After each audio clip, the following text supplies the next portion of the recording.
Hola chicos, estoy de nuevo con vosotros para explicaros una serie de cuestiones del examen de Matemáticas 2 para la selectividad de este año, de la selectividad 2023-2024. Como sabéis, este año han cambiado un poco las directrices del examen de selectividad. Ha vuelto un poco a la época de antes de la pandemia. Ya consta de 4 bloques. Y de esos 4 bloques hay 2 ejercicios de cada bloque que tendréis que responder a uno de ellos. Si respondéis más de uno, ya sabéis que os valorarán siempre el primero que hayáis realizado en el examen. Los 4 bloques son análisis, números y matrices, integrales y geometría plana. La geometría plana ya sabéis que para muchos de vosotros es, digamos, aquello que más trabajo os cuesta. Entonces he pensado hacer una serie de ejercicios explicando también la teoría que entra en esos ejercicios para que vayáis tomando un poco de consideración y podáis saber un poco más de todo este tema. Los ejercicios del año pasado de selectividad, de geometría plana, no fueron especialmente difíciles, quizás más fáciles que los de análisis y otras áreas del examen de Matemáticas 2. Entonces he pensado, oye, pues mira, voy a explicaros un par de ejercicios, los 2 ejercicios que entraron en el primer examen, y previamente voy a explicar la teoría que necesitamos conocer para saber o para poder realizar esos ejercicios. ¿Bien? Vale. Uno de ellos, os lo explico, lo he puesto aquí en esta esquina, nos decía que tratásemos de hallar el área de un triángulo de vértices ABC, siendo esos vértices los puntos de corte de un plano perpendicular a un segmento que venía determinado por 2 puntos, los puntos P y Q. ¿Y qué pasaba? Ese plano era perpendicular al segmento y pasaba por su punto medio. ¿De acuerdo? Los datos solamente eran esos 2 puntos, los 2 extremos del segmento que nos daba. Bien, entonces, bueno, antes de ponerme con el ejercicio en cuestión, quiero explicar un poco cómo se obtienen las ecuaciones de un plano y los diferentes tipos de ecuaciones que hay. Luego veremos cómo pasar de una a otra fácilmente, no hay ningún problema. Bien, recordemos, aquí más o menos espero que enteréis con el dibujo, en las ecuaciones de este plano, aquí tendríamos el plano pi, lo podemos llamar, por Excel se llama con una letra griega, y fijado a un sistema de referencia, X y Z, ¿de acuerdo? Entonces, si nosotros fijamos un punto P del plano, claro, necesitamos un punto genérico, este punto me va a determinar cualquier punto del plano.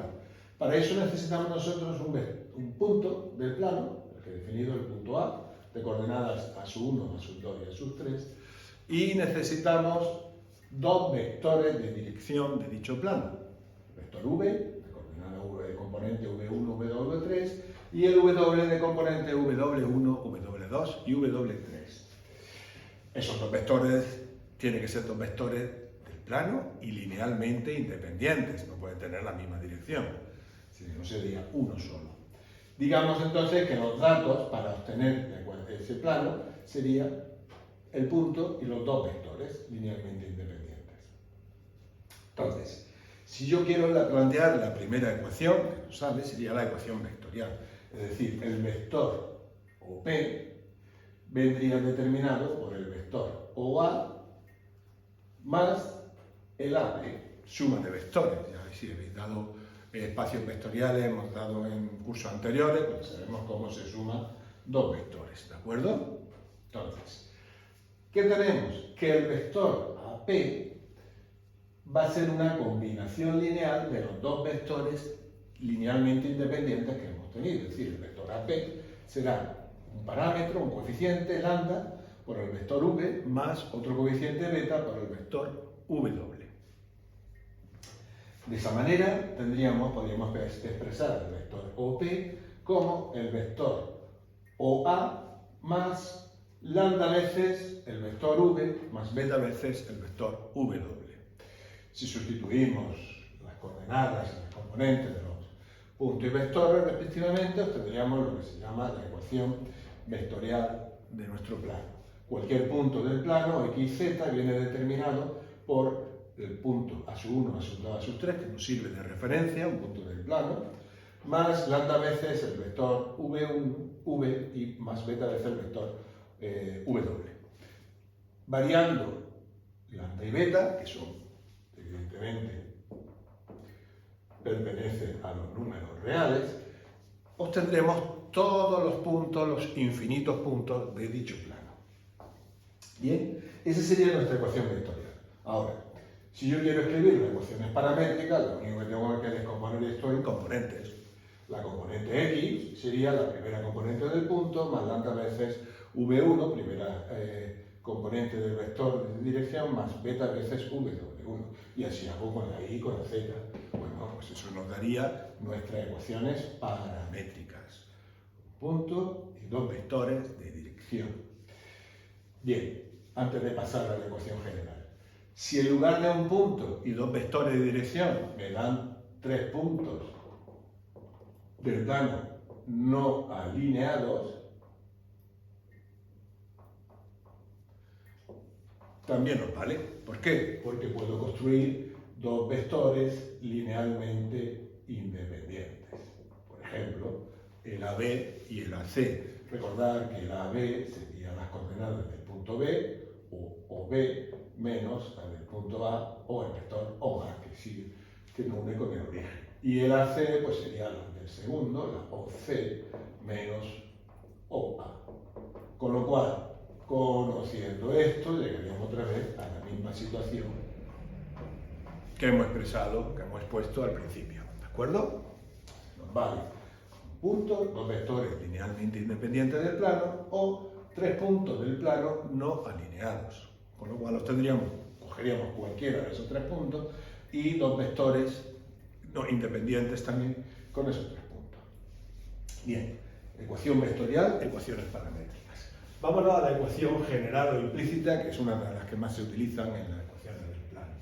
Bien, si nosotros antes hemos construido el vector AP se construye OP menos A, X menos A sub 1, Y menos A sub 2 y Z menos A sub 3. Evidentemente, los 3 vectores AP, V y W son combinación lineal, porque en un plano solamente hay 2 vectores linealmente independientes. Y dado esos 2, cualquier otro vector se puede expresar como combinación lineal de esos 2. Entonces, como el AP está en el plano, va a ser linealmente dependiente. Ya sabéis, porque hemos dado antes álgebra, hemos visto que en un determinante, si hay un vector linealmente dependiente de otros 2, si hay un determinante de orden 3, como si el determinante es nulo. ¿De acuerdo? Entonces, si nosotros sabemos que el determinante del vector AP con V y W es 0, componemos ese determinante. Ese determinante es igual a 0. Bueno, pues resolviendo ese determinante, obtenemos la ecuación general del plano. La ecuación general del plano que tiene la forma AX, nos va a quedar más BI más CZ más D igual a 0. ¿De acuerdo? Una ecuación muy sencillita, una ecuación implícita o general del plano. Bien, tenemos que recordar una cosa que nos va a ser muy útil también. Los coeficientes A, B y C que acompañan a la variable X y Z de nuestro plano son las componentes correspondientes al vector perpendicular del plano o vector normal al plano. ¿De acuerdo? Bien, A, B y C, vector normal del plano. Entonces, de aquí te he hecho una esquemita. Entonces, si yo conozco el vector normal del plano y uno de los puntos, cualquier punto de dicho plano, también puedo componer su ecuación, como veremos en otro ejercicio, su ecuación general o implícita de dicho plano. Se puede obtener el vector normal del plano multiplicando vectorialmente los vectores de dirección de dicho plano, V y W. Recordad que es el determinante y JK, que son los vectores unitarios de los ejes X y Z, respectivamente, V1, V2, V3, W1, W2 y W3, que son los 2 vectores de dirección del plano. Sabéis que cuando multiplico vectorial 2 vectores, obtenemos otro que es perpendicular al plano definido por esos dos vectores, ¿de acuerdo? Entonces, ese sería nuestro vector normal. Y con eso ya tendríamos, ¿de acuerdo?, digamos, toda la parte teórica que necesitamos para poder realizar, bueno, nos queda una cosilla al final, pero eso lo vemos luego más tarde, ¿de acuerdo? Cuando nos planteemos el problema. Así pues, ahora lo que voy a hacer es borrar el ejercicio, borrar la parte teórica y vamos a realizar el ejercicio, ¿de acuerdo?